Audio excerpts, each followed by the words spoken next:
more about energy, about the program. It's a reallocation of money that's already being spent in the utility budget to purchase efficiency and capital improvements. And so we tried to diagram here what that might look like over time. But again, should you have any more specific questions about that, I can direct you to the right person. Another really exciting program that we house within our office is the Revolving Loan Program. We have one of the most successful revolving loan programs in the country. It was one of the areas that the ARA, the Recovery and Reinvestment Act money from the federal government, allowed us to set up. It was set up, it was one of the first things that was set up when we received the stimulus money. I wasn't there, but it has been filling a gap that most of you are very aware about, but we hear from the clean tech industry all the time that the majority of innovative technologies that should make it to market don't, because they fall into the technological valley of death or the commercial valley of death, and they never quite get there. And so granted, our revolving loan fund is very, very small, but we feel like it's established and it could be a place, if we grow it, to at least help and make an effort in that area. I don't think it's enough, but again, I think that we can learn from it at the small level that it's at right now, and grow it and build it and help others see what wise investment can do. Because that's really how we're going to move the innovation needle, is taking some risk and investing in technologies and clean technologies that need to be out there for folks to use. Again, it represents a structural market failure that hasn't been addressed by the private sector acting on its own. And certainly there are states who are more aggressive, who quite frankly have the investment capital in those states to do it. I think Colorado is growing, and we're going to get there without a doubt, but we feel like there is still that need and there's still a void, and it's something that we can learn from. So I think this is one of the most exciting things that's going on in Colorado. So drivers for success, we know we have strong natural resources. Everybody can agree to that. In fact, probably a couple months now, it was in August, a bunch of Washington, D.C. folks came out to take an energy tour that is put on every year by the Colorado School of Mines. It's one of the best, most comprehensive energy tours that I've ever been on. And I had the privilege of going on it with them. And when we started our tour, we started downtown Denver. And I got up and I said, welcome to Colorado, and you know, we're so proud of our resources here. And I saw those folks from D.C. kind of roll their eyes a little bit. So I said, why that response? And they said, because we are so tired of hearing about how great Colorado is and about all of your natural resources, and you have it all. And I said, yeah, you know what, you're right, because you're going to see it all. So don't even take my word for it. At the end of the week, you tell me if we exaggerate. So we went through a week-long tour, and we saw everything, from the eastern plains to the northern part of the state, to the western slope, to the southern part. It was a great, it truly did show the diversity and the challenges that we have to deal with in Colorado. So when people say, you have all of this wind potential, why aren't you developing it? Well, they got to see some of the challenges. It's not that easy. Well, you have so much traditional energy, natural gas, coal, why aren't you using more of it? Well, because it's a fine balancing act that we have to do in Colorado to keep it that great. And so by the end of the tour, they said, we get it now. We get why your state comes up all the time in our federal discussions, because you do have it all, but along with having it all the more need for partnerships and for a balancing act when it comes to good policy. I can't say enough about our universities and our federal labs, and really the workforce that we've developed here over the past long while. But I think when it comes to efficiency, when it comes to innovation, when it comes to the clean tech, and I could go on and on, I think Colorado, I think we're ahead. Certainly we're in the top, and we need to figure out together what we can do to make sure we continue to be in the top. And I would argue, let's shoot for be the top. Our executive leadership, you have state government has been key. I would argue they're not the end-all be-all, certainly, but having good partners in state government is obviously going to be key to continuing our success. our NGOs, and our utilities. You know, I have to say that Xcel Energy, all of our IOUs have been fantastic, really when you compare them to the rest of the country. They've been progressive, they've been open to conversations. They may not agree with everything that you all or even that we say all the time, but they've never told us we won't have the discussions. And I have to say the same thing about our rural electric co-ops. They have never said we're not willing to have that discussion. We don't want to be a partner with you. We have some ideas that may differ from you on how things might get done, but I think that's an important thing to keep in mind, is that the discussions must stay open and that there's always more than one way to get to the same result. Popular will, I think the voters of Colorado understand energy, maybe more than some of our neighboring states, or certainly they have the will to say, this is going to be challenging, but it's the right thing to do, and we want to see Colorado keep tapping our diverse energy resources in a responsible way. And I think that speaks volumes really about what you all are doing and the education that I know you'll continue to do and that we all need to do to keep the voters of Colorado informed and how to make good energy decisions. So some uncertainties that we know that we have are market saturation. We, to our credit, to the utilities credit, have met the 30% renewable energy standard. So I think the big elephant in the room in most of the conversations I have is what's next. And I don't think any of us in this room would say we're good with where we're at. You know, that wow, good for us. Okay, let's take a break from that. Certainly not. And I don't think any of the folks that I've just mentioned before would suggest that either. I think the question is, how do we get there? There is more than one way, and probably it's a collaboration of all the ways, and it's a multi-year process. So we have an opportunity coming up, as we do every year in the state legislature, to figure out good energy policies to work together. But I would argue it's not this coming session that's the end-all be-all to energy, and you all know this. We need to develop a multi-year plan that really takes us far into the future. And by far, I'm talking 2050 at least. We should be thinking that far out and not assume we have to make all of the great progress in the next upcoming legislative session, whenever that is. I would also say that sometimes the best ideas and the best initiatives, in fact, do not happen in the legislature. They come from conversations and partnerships and common goals with stakeholders and don't involve the legislature.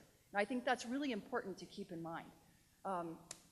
I value what the legislature does. I think they have a role and they do it very well.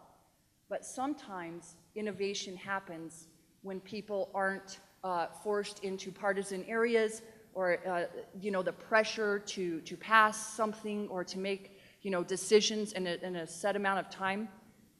Sometimes those aren't the best circumstances for the best solutions. Certainly transmission development, this is an issue in the West, not just in Colorado, that we know we need to continue to work on, but we need to do it outside of Colorado, as I know many organizations are. The Western Governors Association, many conservation groups and beyond are really working to figure out how do we do this. We need to keep fostering that and keep participating in those discussions. Some more challenges that we see. We have little interconnection with other states. This is what I was just alluding to.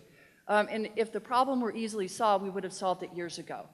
But the conversations are now the closest to forward progress that I've seen since I've been working on transmission issues and integration issues, and I'm excited. And I think where we're going to see progress is not shooting for the moon right out of the chutes, in putting policies or initiatives more or less in place in various states that are similar, and I think you'll start to see the integration. But these are the great things that the Western Governors Association and other regional groups are working on. Low load growth due to reduced economic projections, and we know we have very low natural gas prices. The production tax credit. is one, I know I'm preaching to the choir here, but this is one that we know could make or break the wind industry, certainly in Colorado, but in the US, with 6,000 jobs just in Colorado from the wind industry, and they're good paying jobs, they're clean jobs, and they're not, I mean, they're typically are in the areas that need those jobs the worst.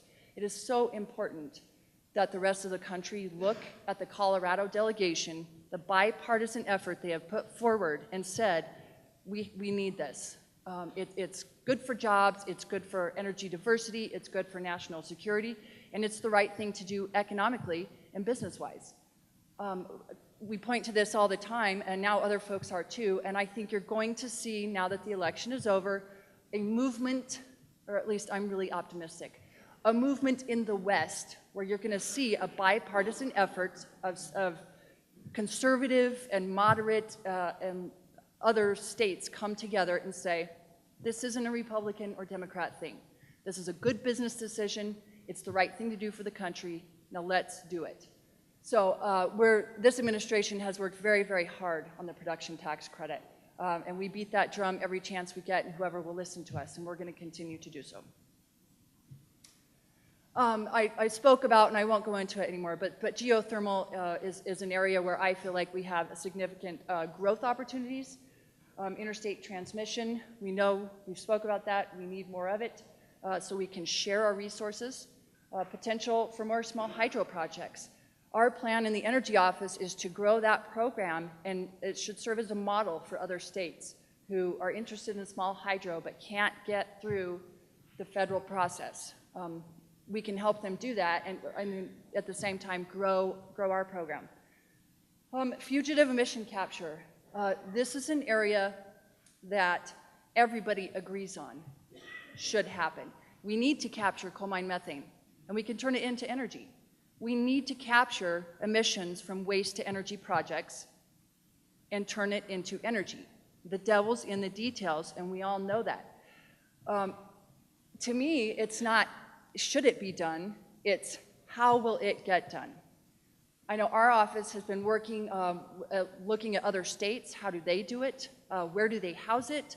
How do they define it? What incentives does it get? And I know there are conversations going on amongst you all, or many of you at least, to figure out the same thing. I'm looking forward to combining those conversations and seeing where we are like-minded thinking and figuring out the most innovative, cost-effective ways to do that. Because I think this is an area that Colorado, for all the innovation and all the progress that we've made, there's no reason we can't figure this out. And there's no reason we can't figure it out together. Because I have a feeling everybody's talking the same talk. We may just be on different sidewalks. Biomass. We know that we also have a huge biomass potential in the state. We run into NIMBYism, not in my backyard. We know we have a lot of it, but when you talk about harvesting it and getting it to market and the transportation issues that go along with it, people just say, you know, it's overwhelming, and we fully understand that. And biofuels. This is something that our office would like to be helping to foster and bring more of to the state of Colorado. And it's primarily what we're finding is it's an R&D stage for the most part right now, and permitting laboratories is very, very slow. So we see this as another area of opportunity for Colorado. So what's next? I'm sure most of you have seen the ACEEE report. We certainly did. I saw it many, many, many times from some of you. Made sure that I see it, but our office tracks this obviously on a very regular basis. And recently Colorado fell from 12th in the nation on energy efficiency to 14th. And I don't care if you're a Democrat, Republican, Independent, what you are, that is unacceptable. And I don't think anybody would argue with that. So how do we get back to where we were? And I would argue 12th place isn't great either. We should be in the top 10, and there's no reason that we shouldn't be. So let's figure that out. How do we get back there? Let's figure out options and roads, and let's put them together and see what makes the most sense, keeping in mind jobs, costs, consumers, environment. We can do that. Let's capture our fugitive emissions. Let's use the same process and let's get there. We owe it to the industry, to the conservation community. It's just the right thing to do. We absolutely need more renewable energy. Again, I don't think a Republican would tell you we don't need more renewable energy. They would say, yeah, we need renewable energy. But how do we do that?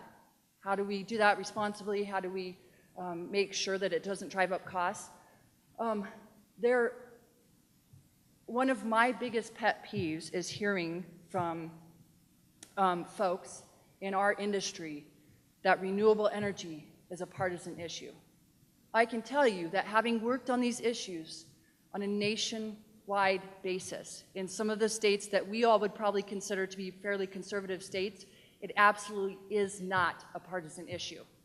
I know that the messaging around it probably leads folks to believe, and certainly voters who don't have, the luxury of sitting in on these detailed conversations that we all do, but they think it's partisan because of how it's messaged. And I think it's up to us. We need to own this in Colorado and take away the partisan messaging around renewable energy, and let's drive it back to energy security. It's good for our environment, and it's sustainable. We need to streamline permitting, and I would argue, for energy resources that are being developed responsibly across the board, we have some work to do there. I alluded to earlier the hydro. We've done some good work there. If we can get a good template, let's apply it to other energy resources who are having trouble, who give up in the middle of the process. Let's apply it. Let's fill this innovation gap. I spoke about this before with the Valley of Death and the financing part of it too. But Colorado has been tapped as an innovative state, and we encourage innovation here. We've got all of these amazing experts, and so let's fill the gap. Let's figure out how to bring more innovation to market at both small and commercial scale and apply it. And there are others, certainly, that I know that you all have ideas on how to keep making Colorado the best place to be, and we want to hear them. We do too. Our office has an open door. It always has, but now more than ever, we need your input. So I would encourage you to stop by and visit with us, give us a call, send us an email. We'd love to hear from you. There is our contact information, and with that, shall I take questions?